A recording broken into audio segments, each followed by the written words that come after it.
Cuando hablamos de diseño gráfico, se nos vienen a la mente logotipos, flyers o páginas web. Y estamos en lo correcto. Todo eso constituye el diseño gráfico. Pero la disciplina en realidad es mucho más amplia. Implica darle forma a las ideas, permitir que un mensaje viaje en el tiempo o en el espacio y que se comprenda sin necesidad de palabras explícitas.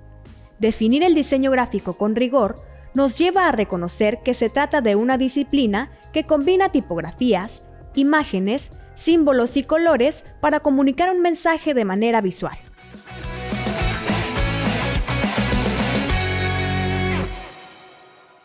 Los vestigios más antiguos de lo que podríamos entender como comunicación visual intencionada se remontan a las pinturas rupestres, los jeroglíficos egipcios o la caligrafía china. Entonces podemos decir que el acto de dar forma visual a un mensaje es tan antiguo como la humanidad que quiso transmitir algo más que simples signos. Sin embargo, lo que hoy conocemos como diseño gráfico, con todas las herramientas y procesos actuales, se articuló a partir de sucesos como la invención de la imprenta de tipos móviles en Europa en el siglo XV, lo que amplió radicalmente las posibilidades de reproducir y difundir imágenes y textos. Con la llegada de la Revolución Industrial, técnicas como la litografía permitieron imprimir en color a gran escala. Esto representó una forma completamente innovadora de comunicar visualmente. Las imágenes se convirtieron en un vehículo masivo de persuasión y entretenimiento. A comienzos del siglo XX, los movimientos de vanguardia como el Bauhaus, el constructivismo ruso y el de Style o neoplasticismo propusieron un lenguaje basado en la funcionalidad y en la composición. Y en 1922, el diseñador estadounidense William Madison Dwiggins acuñó el término diseño gráfico para describir esta nueva profesión. Tal momento marcó el paso de la mera producción artística o artesanal hacia un medio que articulaba composición, técnica y comunicación. La profesión creció especialmente en los países occidentales en el siglo XX, vinculada primero con la publicidad, con los medios impresos y luego con la televisión. Pero su expansión global se aceleró con las tecnologías digitales, es decir, los ordenadores personales, los softwares de diseño y por supuesto con la invención del Internet. Hoy el diseño gráfico se relaciona también con el diseño web y el diseño de interfaz, la experiencia del usuario y otras disciplinas visuales emergentes. Básicamente, el diseño gráfico surgió de la intersección entre tecnología, comunicación y estética, pero hoy se nutre de contextos culturales y tecnológicos y se convirtió en una práctica profesional gracias a que los medios de producción y difusión se masificaron. Para analizar el diseño gráfico en México, tenemos que comprender que se trata de una mezcla de culturas, tecnologías, discursos e historia. Desde antes de la llegada de los europeos, existía una rica tradición visual. Tenemos el ejemplo de los códices, murales, frescos y técnicas más recientes como los grabados y carteles. Pero con la introducción de la imprenta en la Nueva España, que por cierto, fue la casa de la primera imprenta en las Américas en 1539 en la Ciudad de México, se abrió el terreno de la comunicación impresa en todo el continente americano. En el siglo XIX, ya en un México independiente, la gráfica vivió una expansión gracias a la litografía. Los impresos satíricos y las revistas ilustradas difundían caricaturas y crítica política, anticipando lo que sería la función social del diseño. Pero el verdadero punto de inflexión llega entre 1938 y 1942. Durante esos años, México otorgó asilo a miles de refugiados republicanos de la Guerra Civil Española. Entre ellos llegaron figuras fundamentales para el desarrollo del diseño, como Josep Renaud, Miguel Prieto y Vicente Rojo, quienes introdujeron prácticas editoriales, tipográficas y publicitarias modernas que sirvieron para sentar las bases de la enseñanza y la práctica profesional del diseño gráfico en el país. En paralelo, el Taller de Gráfica Popular, fundado en 1937 por Leopoldo Méndez, Pablo O'Higgins y Luis Arenal Bastar, también fue un nodo clave en este trayecto, pues su labor en cartel, linografía y trabajo gráfico marcó la capacidad del diseño como vehículo de comunicación visual. El arte que se producía en este taller apoyaba causas como el antimilitarismo, la Unión Obrera, la oposición al fascismo y además de sus miembros mexicanos, también atrajo a muchos extranjeros a colaborar. En las décadas de los 60 y 70, la apertura de escuelas de diseño, como la primera licenciatura en diseño gráfico en la Universidad Iberoamericana, y grandes encargos como los de los Juegos Olímpicos de 1968, impulsaron una identidad nacional del diseño. Bajo la dirección del arquitecto Pedro Ramírez Vázquez y con la participación del diseñador Lenz Wyman, se desarrolló un sistema gráfico integral que combinaba el arte óptico con motivos indígenas. Hoy México cuenta con una enorme cantidad de escuelas, programas y espacios de diseño. La enseñanza del diseño en México se ha diversificado y fortalecido, incorporando la investigación tipográfica, otras vertientes como el diseño editorial e industrial y las herramientas digitales como pilares fundamentales en la formación de nuevas generaciones. Esta expansión muestra que lo que pudo haber sido un oficio emergente, hoy es una disciplina compleja, conectada globalmente y sustentada en una fuerte tradición cultural.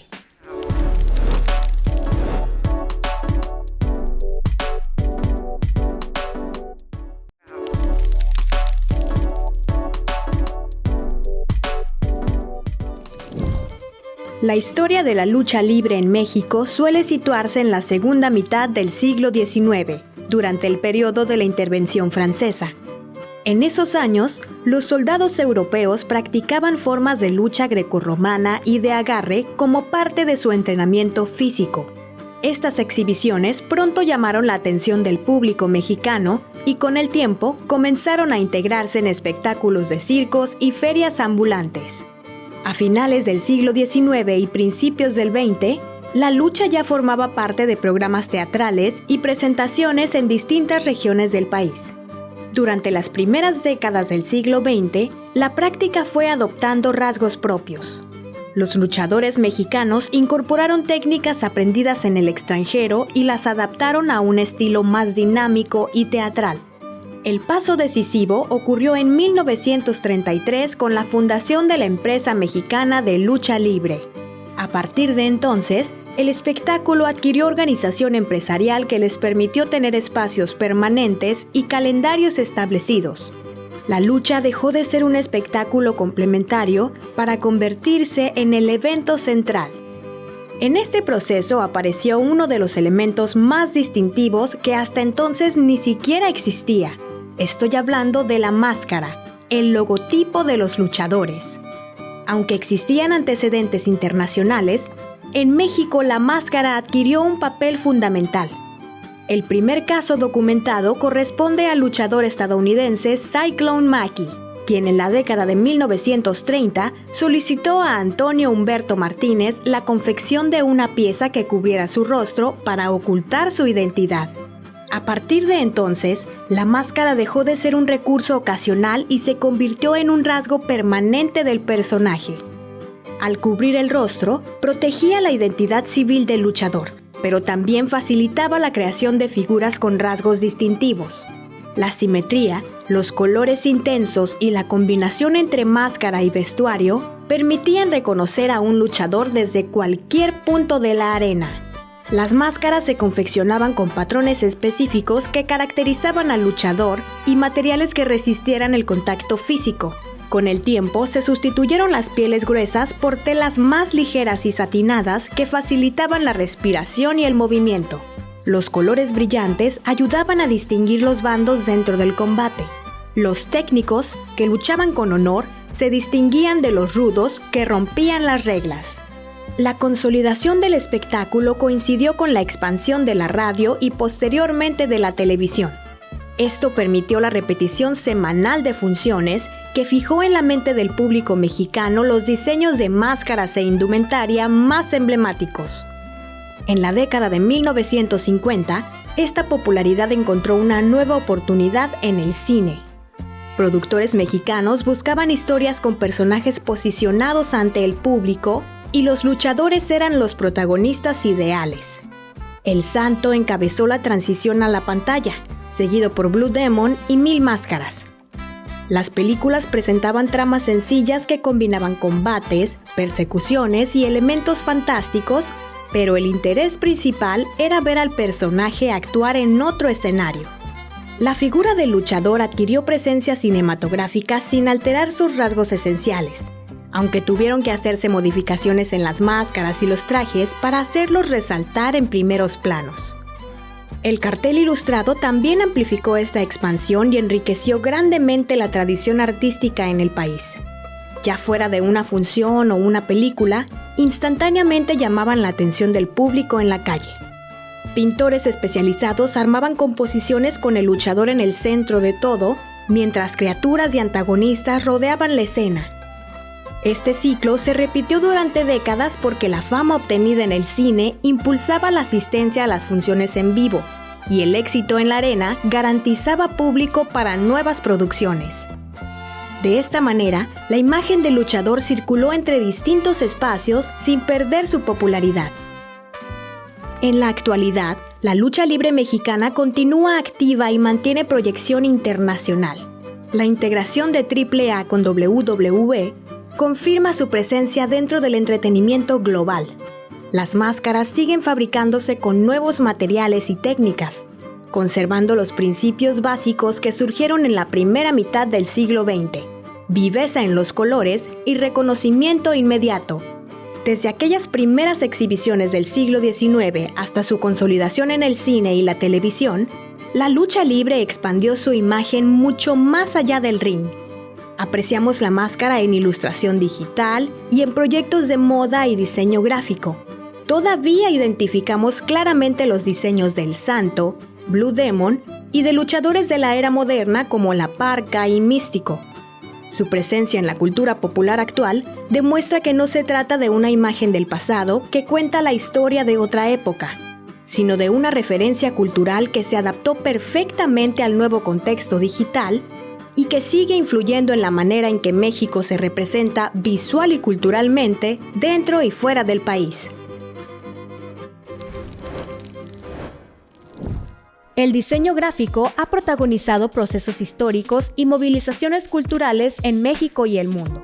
La difusión masiva de carteles durante guerras, movimientos por derechos civiles y campañas políticas y publicitarias ha puesto de relieve cómo las imágenes son capaces de construir mensajes contundentes. En México, uno de los hitos más visibles es lo sucedido alrededor de 1968. La gráfica de los eventos académicos y de protesta no solo sirvió para señalización. Aquí fue utilizado como una herramienta para proyectar una identidad y cuestionar diferentes realidades. Pocos momentos reflejan con tanta fuerza la dimensión política del diseño como 1968. Ese año, mientras el gobierno utilizaba la gráfica olímpica para mostrar al mundo un país en orden y progreso, en las calles se desplegaba otra imagen, la del movimiento estudiantil, que reclamaba libertades y denunciaba autoritarismo. Con la organización de los Juegos Olímpicos de México 68, el gobierno apostó por una estrategia de comunicación integral que mostrara un país tecnológicamente avanzado y culturalmente diverso. La alianza entre Ramírez Vázquez y Wyman dio nacimiento a uno de los sistemas gráficos más reconocibles del siglo XX, una identidad visual que fusionaba el arte óptico con motivos huicholes, creando un universo narrativo coherente que abarcó desde el logotipo hasta los famosos pictogramas, señalética urbana, carteles y publicaciones. El resultado fue muy innovador para la época. Por primera vez, una olimpiada se concibió como un proyecto de diseño total. Cada uno de los elementos, desde la tipografía hasta los murales y las medallas, respondía a una misma línea de comunicación. El país se mostraba contemporáneo, multicultural y visualmente unificado. Este proyecto consolidó al diseño gráfico mexicano como una disciplina moderna capaz de resonar a nivel internacional. Sin embargo, esta imagen vibrante contrastó con un trasfondo de violencia política. Mientras los carteles del México 68 circulaban por el mundo como símbolos de paz y creatividad, en las calles de la capital se gestaba el movimiento estudiantil más importante del siglo XX mexicano. La represión del 2 de octubre en Tlatelolco reveló la distancia entre el discurso oficial y la realidad social. En esos mismos meses, el diseño gráfico adquirió el rostro de la protesta. A partir de las imprentas universitarias y talleres como el de Gráfica Popular, surgió una producción visual que respondía a la crisis política. Hablo de carteles serigrafiados, volantes y hojas informativas que reproducían mensajes de denuncia de manera muy cruda y directa, haciendo frente al refinamiento institucional de las Olimpiadas. Esa doble gráfica configuró un contraste emblemático. Por un lado, el diseño olímpico proyectaba orden, ritmo y control. Por otro, la gráfica del movimiento estudiantil expresaba la rabia y el deseo de cambio de los jóvenes mexicanos. Ambas compartían recursos visuales semejantes, como la repetición de símbolos y claridad en la composición. Pero mientras una celebraba la idea de progreso, la otra denunciaba el costo humano de esa misma modernidad. El legado de aquel año consolidó la idea de que en México el diseño gráfico era ante todo una forma de narrar la historia. Lo que se mostró al mundo y lo que se trató de ocultar compartieron la misma superficie impresa. Líneas, colores y símbolos que aún hoy en día nos obligan a analizar críticamente el poder de la imagen. Cuando repasamos la historia del diseño gráfico, desde las primeras imágenes que buscaban componer significados hasta los miles de píxeles que hoy inundan las pantallas que consumen nuestro día, entendemos que esta disciplina no es una moda pasajera y se ha adaptado perfectamente a los avances tecnológicos y transformaciones sociales. De hecho, podríamos decir que hoy más que nunca es la herramienta perfecta para hacer crítica social, difundir propaganda y hacer publicidad para bien o para mal. Su desarrollo depende de factores tecnológicos, económicos, culturales y sociales. Y en México, ese trayecto ha seguido un camino propio, resultado de la convergencia de herencias indígenas, la imprenta colonial, modernismo internacional y ahora la adopción de prácticas contemporáneas. El diseño gráfico es una herramienta con la que damos visibilidad a nuestras ideas, con la que podemos organizar o crear el caos visual para construir sentido. Pero en este momento histórico, nos exige también pensar el tipo de mensajes que queremos comunicar. ¿Qué imágenes estamos construyendo? ¿Qué signos están al servicio de quién? Muchas gracias por acompañarme en este recorrido por la breve historia del diseño gráfico en México. Espero que esta exploración te permita observar tu entorno con una mirada distinta y ser más consciente de cómo las imágenes comunican y persuaden. Nos vemos en la próxima emisión de La Mancha.